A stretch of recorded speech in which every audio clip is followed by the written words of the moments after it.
Allons à Messine pêcher la sardine, allons à Lorient pêcher le hareng. Allons à Messine pêcher la sardine, allons à Lorient pêcher le hareng. Il était deux amants qui s'aimaient tendrement, qui voulaient voyager. Bonjour tout le monde. Il y a quelques temps, je vous ai proposé une vidéo pour installer un treuil électrique tout en laissant un treuil manuel. Alors évidemment, le treuil électrique, il fonctionne avec une batterie 12 volts, qu'il faut recharger. Donc on peut le faire avec un chargeur, mais dans ce cas-là, à moins d'avoir l'électricité sous la main, il faut démonter la batterie, la ramener chez soi et puis recharger la batterie. J'ai trouvé une autre solution, c'est de la recharger avec un panneau solaire.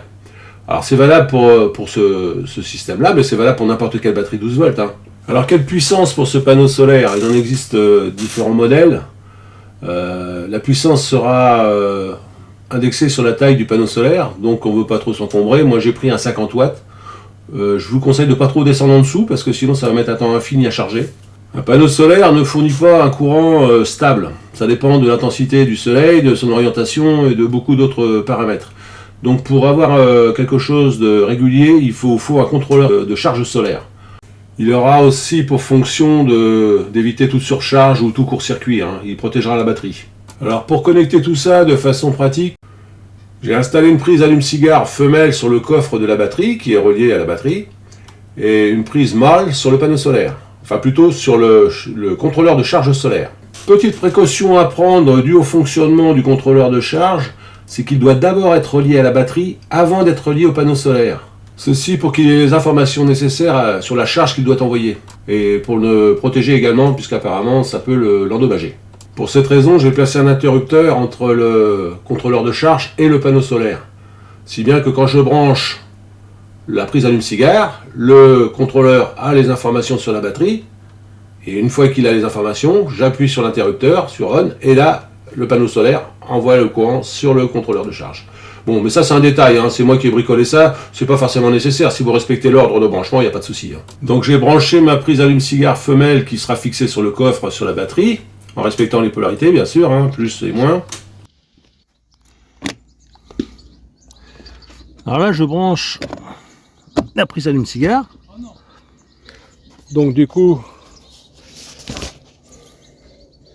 je me retrouve avec 12 volts 5, ma batterie chargée, donc le contrôleur a analysé la batterie.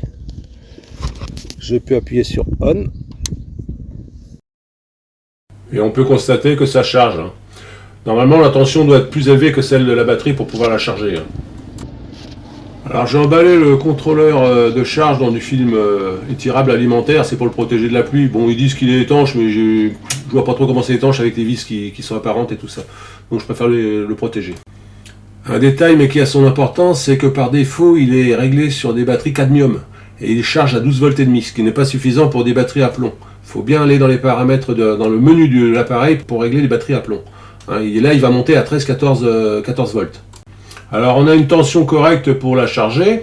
Le souci c'est que, le souci c'est pas un souci, mais c'est qu'on a relativement peu d'ampérage, on tourne autour de 3-4 ampères, donc ça va être assez long. Mais si vous la laissez la journée, par exemple, vous allez la recharger pratiquement complètement. Donc voilà, ce petit tuto se termine. Bon, donc au total, vous en avez pour 50-60 €, c'est le prix pratiquement d'un bon chargeur. Après, la charge, elle ne vous coûtera rien, puisque c'est solaire, c'est écologique. Voilà, c'est à la mode. Allez, Kenavo!